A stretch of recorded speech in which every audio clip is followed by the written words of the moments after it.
Today we're going to be talking about this pen. This is a brand for which I've received quite some review requests. I happened to be in a foreign town and I happened to find a fountain pen store there, and they had Waldmann, so I thought I would go for it. The box says made in Germany since 1918. Nice box, well made. The box has a little opening there. Out comes the actual pen case, which is heavy. I happen to have my scale here. It weighs over 300 grams. It's a serious box. Nicely made, sort of soft material. It says Waldmann again, same as on the box. Has this nice silver colored logo thing on there with Waldmann. Open it up and then you get this pen. The pen I bought is the Tango, but I'm just going to see what's underneath the box. There is a little polishing cloth, which is very cool. You don't see those a lot in pens. And there is a little sheet a guarantee slip, so to speak. As to the pen, this is the Waldmann Tango, and it has a bunch of interesting features. One of the most interesting things is that it is sterling silver, so it's a silver pen. That's quite cool, gives a nice bit of weight to it, a really nice feel, so that's quite nice. I'm going to cover the parts of the pen. I'll tell you what I like about it, what I don't like about it, and I'll do a writing sample. Let's start at the very top. As you can see, there's nothing going on there except for reflection. That's the lights of my webcam.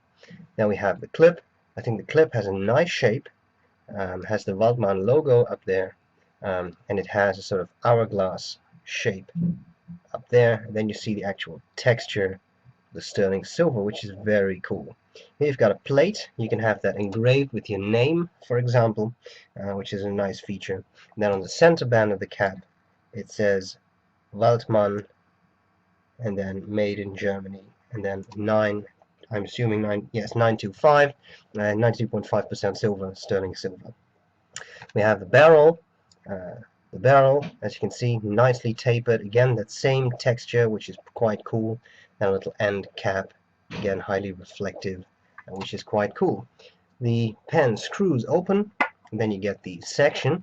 The section is nicely made, highly polished. I'm assuming silver. Very, very cool. If not, then it's another metal. You get a little black thing, that's a nib collar, and then you actually have the nib.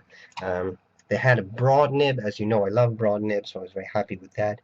It says 1918, it has the Waldmann logo, and it says B for broad, and a little bit of scroll work. I open up the pen. It did not come with a converter, so I had to add a converter. I had one of these cheap Chinese Jinhao converters lying around. Fits perfectly well. It takes standard international cartridges, so it's easy to put whatever you like in there, either cartridges or converters from a bunch of brands. The nib, should you wonder, is steel. So it is not a silver nib. It's not silver coated. It's just a steel nib. Okay, what do I like about it? What do I not like about it? Well, I like the design of the pen. I like the shape. I like the weight. I like the way it looks. But what I really love is the nib. The nib is of exceptional quality. For a steel nib, it's superb. Now, another steel nib that I was really enthusiastic about was the Faber-Castell Emotion nib. That's a steel nib that is buttery smooth, super smooth. This nib gives you a type of feedback, but it's very pleasant. You just feel that you're writing. It's not scratchy, not at all. It's a beautiful, juicy, wet nib, but gives you a bit of a feedback to let you know that you are writing with a fountain pen, which some people really like. I tend to prefer smooth nibs, but this is really a nice nib. As I said, very wet, very nice, so I love that. So I like the design of the pen. I like the nib is a huge bonus. It's really, it's very good. Feed keeps up very well, nice wet flow, so that's very cool. Things I don't like about it, well, I did not have this engraved, and I do think this engraving field looks a little bit off. If you don't have an actual engraving on there, it looks a bit weird, so I may actually consider engraving it just to get rid of that weird blank slab. Another thing, that's the only thing I don't really like about it, the size is good for me. I like that. You can post it. That's good. But the one thing I don't really like is that nib collar. Look what they did. The nib collar, this black thing sticks out. So I could unscrew the whole nib unit. Now what's the problem with that? The problem with that is if you stick the whole section into a bottle of ink, ink is going to get trapped between the metal section and the plastic nib collar. Is that an issue? Well, yes, because it will end up in your fingers. If you hold your pen like this, then you're going to have ink there, you're going to have ink there, just because of the way you're holding it. So this is a pen that I would not fill by dipping it into the ink bottle. I would just take the converter, put that in the ink bottle, then fill that directly, and then maybe just carefully dip the nib just so that you prime the feed a bit, but be careful you don't dip it all the way in, otherwise of course you'll have the same problem. Having said that, I think it's a magnificent pen. I'm really happy I got this. I'm glad I sampled the brand. Really, really cool. Now, as to weight, as I said, sterling silver. It's a 50-gram pen, and it's not particularly thick, so it's really, you can really feel the silver. As to size, whoops, I nearly dropped it, but I got it. I've got 136 millimeters capped. Uncapped, I get 122 millimeters. Section diameter at this weird, it flares out there, as you can see. Right at that point, which way you would hold it, I get 8 millimeters, and all the way near the bottom, just where it meets the barrel, I got 9.5 millimeters. And that's it. So I think I've talked more than enough about the pen. I think we need to see it in action. That's what we're going to do now. I hope this was useful, and I'll see you later. Bye-bye. Okay, so here we go with this very nice Waldmann Tango.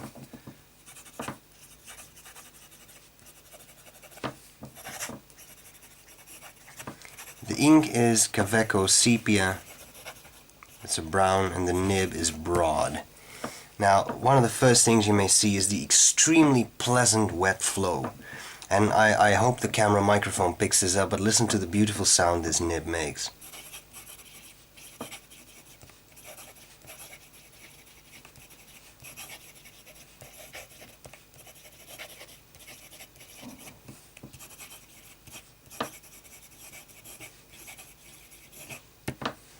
Beautiful. I can't speak. The flow of the ink is excellent.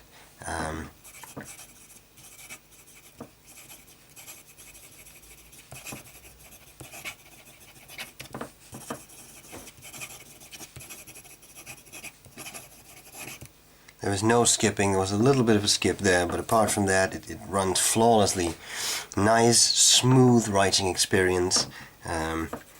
As I said, it gives a bit of feedback, but it's not scratchiness. It's just a type of feedback that makes you feel that you're writing. I find it extremely pleasant. It's a nice wet flow. As to line variation, as you can see, the nib runs dry fairly quickly, but if you go slow, you can definitely squeeze out. It's also running a bit low on ink. You see that? Let me just prime the feed a bit there.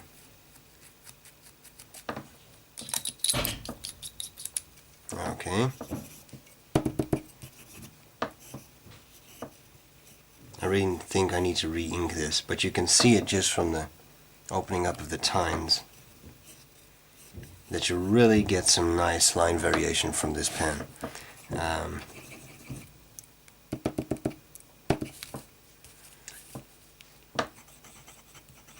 It does reverse writing quite dryly, as you can see, but even that works. I think it's a beautiful pen. I'm really going to enjoy this one. So, I hope this was useful, and I'll see you later. Bye bye.